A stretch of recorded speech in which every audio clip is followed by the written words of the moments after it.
பொதுவாக மயான கொள்ளை அப்படின்னாலே மாமிசங்களையும் தானியங்களையும் அரிசிகளையும் சிதறடிப்பாங்க அப்படிதான் நமக்கு தெரியும். ஆனால் அந்த சடங்குக்கு பின்னாடி ஒரு மர்மமான ஒரு வரலாறு இருக்குது. அந்த வரலாறுக்கு சாவுக்கூறு பிணவரை சடங்கு அப்படின்னு சொல்லுவாங்க. அதை பற்றி தான் இந்த ரீல்ஸில் பார்க்க போகிறோம். வீடியோ ஸ்கிப் பண்ணாமல் முழுசாக பாருங்கள்.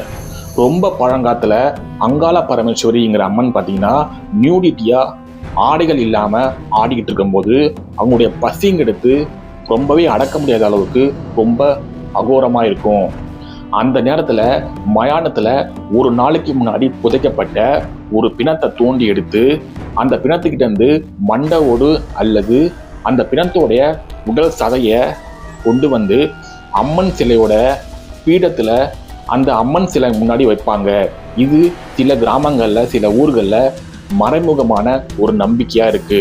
பழங்காலத்துல மயானம் காப்பவர்கள் அப்படின்னு சொல்லப்படுற சில குறிப்பிட்ட பிரிவை சேர்ந்த மக்கள் அம்மன் வேடம் விட்டுக்கிட்டு மயானத்துக்கு போய் அந்த மயானத்துல இருக்க பிணத்தை தோண்டி எடுத்து அந்த பிணத்தோட சதையை வாயால கடிச்சு கவ்வி கொண்டு வந்து நடனம் ஆடுவாங்க. இதுக்கு பேரு மாமிசம் கடித்தல் அப்படின்னு சொல்றாங்க.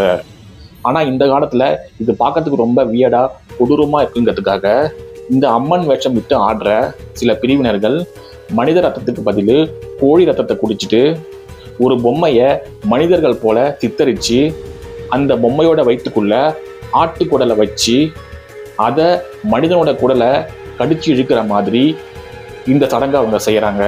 இந்த நேரத்துல இந்த அம்மன் வேடமிட்டு ஆடுற இந்த நபர்கள் பார்த்தீங்கன்னா ரொம்பவே ஆக்ரோஷமா ஆவேசமா இருப்பாங்க. அவங்களோட சக்திங்கிறது மனித சக்தியை மிஞ்சினதா இருக்கும். இந்த நேரத்துல அவங்க முன்னாடி யார் வந்தாலும் அவங்கள பலி கேட்டு துரத்துவாங்க. அதனாலே இந்த திருவிழா நடக்கும்போது பெண்கள் குழந்தைகள் யாரையும் அந்த இடத்துல அனுமதிக்க மாட்டாங்க. அந்த மயானக்குள்ள இரவுல அம்மன் வேடமிட்டு அவங்க ரொம்பவே ஆக்ரோஷமா நடனம் ஆடுவாங்க.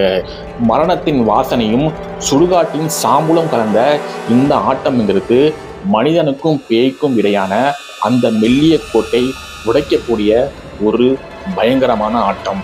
இது வெறும் திருவிழா கிடையாது, அடக்க முடியாத ஒரு பசியின் வெளிப்பாடு.